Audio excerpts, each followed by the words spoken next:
हाय दोस्तों, हाय टीएफ्स, कैसे हैं आप लोग। आई होप मेरी पूरी ट्विन फ्लेम जो कम्युनिटी है वो बहुत अच्छा है। और आपके सबके लव एंड सपोर्ट के लिए आपका बहुत बहुत धन्यवाद। और जितना भी डोनेशन आप लोग करते हैं, मुझे सपोर्ट करते हैं, चैनल को सपोर्ट करते हैं, उसके लिए आपका बहुत बहुत थैंक यू सो मच दोस्तों for all your love and support. ये बार बार मैं आपको बताती हूँ और ये यूँ ही नहीं बताती, सच में मैं दिल से ये फील करती हूँ। तो ग्रेटिट्यूड फॉर एवरीथिंग। तो दोस्तों, आज का जो टॉपिक है वो, उससे पहले मैं थोड़ा सा आपको करंट एनर्जी का नॉलेज देना चाहती हूँ, क्योंकि बहुत सारी कार्मिक एनर्जी आप लोगों की तरफ भाग के आ रही है, बहुत ज़्यादा प्यार जताते हुए, बहुत ज़्यादा आप लोगों को कहीं ना कहीं पैम्परिंग करते हुए, लव बॉम्ब करते हुए आपकी तरफ कार्मिक एनर्जी जो है वो थ्रो हो रही है। जिसको कहते हैं एकदम से ना, जो ये मान लीजिए कि एक तरह से डार्क एंटिटीज़ उनको पोजेस करके उनसे ये काम करवा रही हैं, ठीक है। क्योंकि आप असेंशन की जब अच्छी स्टेट में हो जाते हो तो आपको डार्क एंटिटीज़ को तो चाहिए यही कि आप लोगों को किस तरह से इम्बैलेंस किया जाए, और आप लोगों को इम्बैलेंस स्टेट में लाके किस तरह से आपका जर्नी को जो है वो हॉल्ट किया जाए। तो ये डार्क एंटिटीज़ का एक जो है नेगेटिव, आप कह सकते हैं, इम्पैक्ट इस टाइम पे बहुत ज़्यादा हुआ पड़ा है आपके कार्मिक्स के ऊपर। और इसी वजह से आपके कार्मिक्स आपको आप फील कर रहे होंगे, आपसे अच्छा बिहेव करके, बड़ा स्वीट स्वीट प्ले करके आपकी लाइफ में फिर से एंटर होने की कोशिश। जिन लोगों का रिलीज़ होना वो समझ चुके थे कि रिलीज़ हो चुके हैं, वो वापस एंटर होने की कोशिश कर रहे हैं, ठीक है। अदरवाइज़ जो है, जो साथ में रह रहे हैं, वो काफ़ी हद तक आप वंडर कर रहे होंगे कि तंग करना कम करके एकदम से आपके साथ ना चिपकू चिपकू वाली एनर्जी आप फील कर सकते हो, ठीक है। डोंट माइंड, वो भी सोल से नहीं बोलना चाहिए उनके लिए ऐसा, लेकिन क्या कर सकते हैं ना, ये एनर्जी कहीं ना कहीं, क्योंकि ये एनर्जी जो है वो कहीं ना कहीं टीएफ्स को जो है बहुत ज़्यादा इरिटेट कर रही है। ये कहीं से सूदिंग एनर्जी नहीं है, और may be they are showing their love towards you. वो अपना लव बॉम्बिंग फेज में चल रहे हैं कि आपकी तरफ लव थ्रो कर रहे हैं, बहुत ज़्यादा अटेंशन दे रहे हैं आपको, या कहीं ना कहीं आपको बहुत ज़्यादा पैम्पर कर रहे हैं। लेकिन ये चीज़ जो है वो आपको, क्योंकि आप energetically you can feel sense that ना दिस इज़ नॉट जेन्युइन, तो आपको वो चीज़ जो है चिढ़ा रही है, आपको वो चीज़ जो है इरिटेट कर रही है, और आपको वो अच्छी नहीं लग रही है। So you are trying to run away from them. और कहीं ना कहीं जो है, जब एक ही छत के नीचे आप रहते हो, तो आप फिर कहीं ना कहीं ट्रिगर होते हो। और बहुत सारे जो टीएफ्स हैं वो बहुत ज़्यादा ओवर रिएक्ट कर रहे हैं, समटाइम्स बीच बीच में बहुत ज़्यादा ओवर रिएक्ट कर जा रहे हैं। तो उनके लिए जो है मैंने सोचा कि थोड़ा सा मैं आप लोगों को इसी वीडियो में ये एनर्जी आपको पहले बता के, और उसके बाद आपको थोड़े बहुत टिप्स दे सकती हूँ। मैं सिर्फ इतना कर सकती हूँ, क्योंकि देखिए, अगर आप उनसे एक्सपेक्ट करेंगे कि वो आपको बैलेंस में रहने दें, वो आपको अच्छे स्टेट में रहने दें, तो it's not going to happen. तो कहीं ना कहीं आप ही हैं जिनको अपने लिए चीज़ें करनी है, ठीक है। आपके लिए कोई और नहीं करेगा, आपके लिए आपको खुद ही करनी है। तो समटाइम्स आप जो है बहुत ज़्यादा ओवर रिएक्ट कर जा रहे हो, ठीक है। तो जो ओवर रिएक्शन होता है उसके बाद हमेशा आपको पछताना पड़ता है। आपको बीइंग एन अवेकन सोल आपको रियलाइज़ भी हो जाता है कि कहीं ना कहीं आपने बहुत ज़्यादा ओवर रिएक्ट कर दिया, या आपने रिएक्शन भी दे दिया, तो भी आपको फिर वो चीज़ का रियलाइजेशन होता है। फिर आपको वही गिल्ट के उसमें चले जाते हो, ट्रैप में। और कहीं ना कहीं आपको जो है इम्बैलेंस हो ही जाती है, ना चाहते हुए भी आपकी एनर्जी। तो आपका जो ओवर रिएक्ट करना है वो कई सारी जो है फैक्ट्स पे डिपेंड करता है, ठीक है। तो अगर आप थोड़ा सा इस चीज़ को ध्यान में रखेंगे, गुस्सा आ भी जा रहा है तो उसको थोड़ा सा आप ही को कंट्रोल करना होगा। मतलब यहाँ और कोई इलाज ही नहीं है, ठीक है। सो द थिंग इज़ कि पहली चीज़ तो ये है कि जब आपको कोई एनर्जी आपकी तरफ आ रही है, कोई एनर्जी आपके साथ रहने की, आपके साथ रिकन्सिलिएशन की कोशिश कर रही है बिना आपकी मर्ज़ी के, तो ये डिपेंड करता है कि आपका मूड कैसा है, ठीक है। समटाइम्स आप अवेकनिंग के प्रोसेस में जब होते हैं, या फिर आप असेंशन के प्रोसेस में, तो कुंडलिनी भी एकदम राइज नहीं होती है ना, धीरे धीरे ऊपर चढ़ती है कुंडलिनी एनर्जी। तो उस टाइम आपके ओवरऑल बॉडी से लेके आपके जो मूड स्विंग्स होते हैं, या आपकी बॉडी में बहुत ज़्यादा फ़र्क पड़ता है।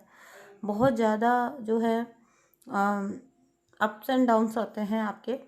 तो वहाँ पे ऐसे में अगर कोई कार्मिक एनर्जी भी छेड़ के जा रही है, ट्रिगर करके जा रही है, ट्रिगर कर रही है, इनका तो लव भी ट्रिगरिंग होता है, आई कैन अंडरस्टैंड। तो भी आप ओवर रिएक्ट कर जाते हो वैसी सिचुएशन में, क्योंकि क्या होता है कि ये लोग जो हरकत करते हैं वो होती है धीमे धीमे वाली हरकत ना। और बीइंग एन एम्पैथ, क्योंकि आप ये जो है मैनिपुलेशन कह लीजिए या गैस लाइटिंग कह लीजिए, आप ये बर्दाश्त नहीं कर पा रहे होते हो तो आप फट पड़ते हो। तो हमेशा रिएक्शन आपका नज़र आता है, उनका किया हुआ कुछ भी नज़र नहीं आएगा कभी। दे विल जस्ट से कि तुम्हारे पास आने की कोशिश करो या तुमसे अच्छा रहने की कोशिश करो, तभी भी तुम नहीं हो उस मतलब आप ही को लास्ट में ये प्रूव कर दिया जाता है कि आप ही इम्बैलेंस स्टेट में हैं, आप ही गलत हैं, आप ही रीज़न है।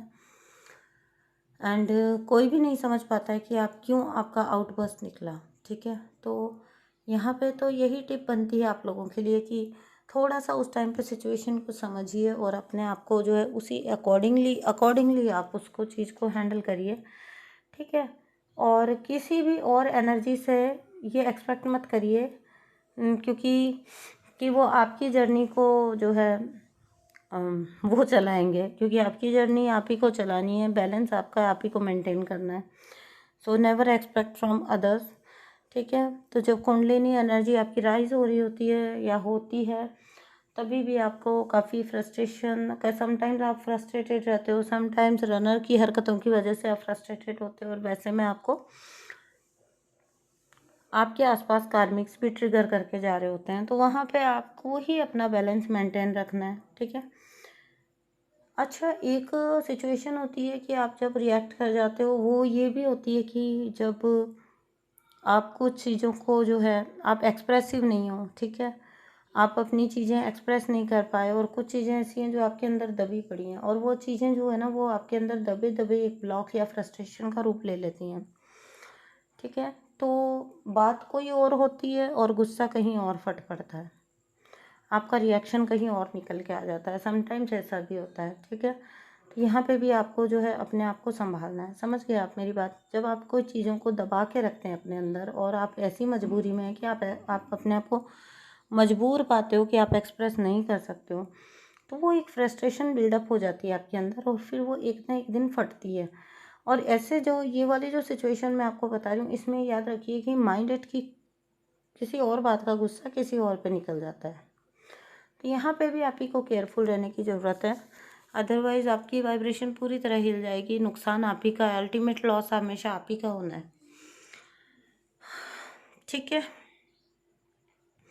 अब नेक्स्ट जो है, आप लोग क्या है कि बड़ी गिल्ट ट्रिप पे चले जाते हो रिएक्शन देने के बाद, ओवर रिएक्ट करने के बाद, मेरे क्या फ़ायदा इतना काम करने का मेरे अपने ऊपर, जब मैं अपने पे कंट्रोल ही नहीं रख पाई, जब मैं रिएक्ट कर गई, मैंने तो ये बोल दिया, मैंने क्यों बोल दिया, इतना मैं फॉरगिवनेस आस्क कर रही हूँ, प्रैक्टिस कर रही हूँ, और उसके बाद मैंने ये हरकत कर दिया। तो this type of guilt trip पे चले जाते हो, आप अपना पूरा जर्नी वेस्ट समझने लग जाते हो। तो समटाइम्स यहाँ पे आपको थोड़ा सा सूद करती हूँ कि समटाइम्स ऐसा भी होता है कि आपका रिएक्शन जो होता है वो आपकी गलती नहीं होती है। ठीक है, हमेशा आप ही जिम्मेदार नहीं होते हो। समटाइम्स क्या होता है कि बात तो लाइन तो जो थी वो तो सीधा सिंपल लाइन थी, लेकिन उसको बोला किस टोन में है सामने वाले ने।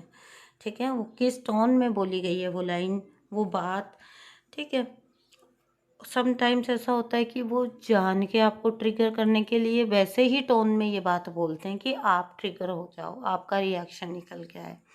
और जो आपके जो जितने भी कार्मिक होते हैं, ये बात अंडरलाइन करके रख लीजिए, आप सोचते हैं कि आपका उनको लव शो करना, पॉजिटिव जो है मतलब पॉजिटिविटी आपका शो करना उनकी साइड, वही उनको एनर्जी प्रोवाइड करेगा, उनको लव सेंड करना या उनको ऐसे लव दिखाना, शो करना, ये आपकी गलत फहमी है। आपका नेगेटिव रिएक्शन भी उनको एनर्जी देता है, उनको पॉजिटिव या नेगेटिव किसी भी रूप में आपका एनर्जी चाहिए। ठीक है, तो सम टाइम्स वो ना आपको थोड़ा थोड़ा छेड़ने की कोशिश करेंगे, पोक करेंगे, ट्रिगर करने की कोशिश कर रहे होंगे। ठीक है, अगर आपको ये पता है, मैं यही सजेस्ट करूँगी कि होते हैं ऐसे लोग आपके आसपास। ठीक है, और फिर रिएक्शन आज नहीं तो कल निकल के आता ही है। तो अगर आपको पता है ना, मेरे साथ ऐसा होता था कि जब मेरा आउटबर्स्ट निकलता था या मेरा रिएक्शन निकलता था ना, तो हो जाती थी वो बात। और जो लोग धीमी-धीमी हरकत करते हैं, अंदर ही अंदर ट्रिगर करते हैं, अंदर ही अंदर उनका टोन चेंज होता है।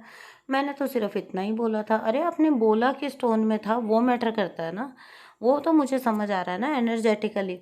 तो वो आफ्टर दैट ना आई यूज्ड टू एक्सप्लेन कि मैं आज नहीं, ये मेरा आउटबर्स्ट आज का नहीं है, ये पिछले महीने भर से जो आप हरकतें कर रहे हो, 15 दिन से जो इस पर्सन की हरकतें चल रही हैं, मैं एक्सप्लेन करती रह जाती थी। एंड कोई भी एक्सप्लेनेशन उस जगह पे वर्क नहीं करती है, ठीक है, क्योंकि आउटबर्स्ट आपका हुआ है, रिएक्शन आपका हुआ है, तो गिल्टी आप ही हैं, ठीक है। आपके रिश्तेदारों की नज़र में, रिलेटिव की नज़र में, फ्रेंड फैमिली की नज़र में आप ही फिर गिल्टी हैं, क्योंकि दैट पर्सन विल से, उनको टोन से, नज़रों से कोई आप कुछ उसका नहीं दे सकते हो एक्सप्लेनेशन, ठीक है। तो ठीक है, अगर आपको पता है कि आपके आसपास कुछ लोग ऐसे हैं जिनकी आदत ही ऐसी है, वो हैं ही वैसे, ठीक है, तो मेरा तरीका बता देती हूँ आपको। मेरा तरीका ये था कि इनसे जब नहीं किसी भी तरह से चीज़ें हैंडल हुई, तो after that I came into acceptance कि मैं खुद को क्वेश्चन करती थी, फिर सोचती थी, फिर पूछती थी कि ये ऐसा है तो है क्यों, ऐसा करते हैं तो करते क्यों हैं, कोई ऐसा कैसे कर सकता है। After that I accept the fact कि ये ऐसा है क्योंकि ये ऐसा करते हैं, क्योंकि ये ऐसे ही है, इन्होंने ऐसा बोला क्योंकि ये ऐसे ही है, इनको यही तरीका पता है। जब इस एक्सेप्टेंस में मैं आई, तो फर्स्ट ऑफ ऑल तो मैंने एक्सेप्ट किया कि this other person is doing all this unknowingly ना, उनको नहीं पता कि वो क्या चीज़ कर रहे हैं, ठीक है। फर्स्ट ऑफ ऑल तो आपको फॉरगिव करने में ये चीज़ मदद करती है। सेकंड थिंग आपको मदद करती है कि ये एक्सेप्टेंस में आना कि भैया वो वैसे ही हैं। अगर आपकी नेचर बहुत एम्पैथेटिक है, बहुत ज़्यादा आप एम्पैथेटिक हैं, आप बहुत ज़्यादा मेल्ट हो जाते हैं, तो ज़रूरी नहीं है कि दुनिया में सभी लोग आपके जैसे ही होंगे। आपको एक्सेप्ट करना पड़ेगा कि लोग ऐसे भी हैं। तो जब ये फैक्ट एक्सेप्ट कर लिया, तो बड़ी मेरे लिए चीज़ें ईजी हो गई, ठीक है। रियल फॉरगिवनेस निकल के ही उसके बाद आई। कितना भी आप हो पोनो कर लीजिए, आप कितना भी फॉरगिवनेस प्रैक्टिस कर लीजिए, कितना भी आप प्रेयर्स कर लीजिए, जब आप इंटरनली ये एक्सेप्टेंस में आते हो कि ये भी एक सोल है, ये भी इस लेवल पे है, इसको पता नहीं है, तभी आप उस चीज़ से कॉप अप कर पाते हो। अदरवाइज़ फॉर्मल प्रेयर करने से कुछ भी नहीं होता है। आपके अंदर ही एक्सेप्टेंस का फैक्ट आना चाहिए कि जो आप बार बार पूछते हो, ताज्जुब करते हो कि ये ऐसे क्यों है, तो वो वैसे ही है, आपको ये एक्सेप्ट करना ही होगा, ठीक है।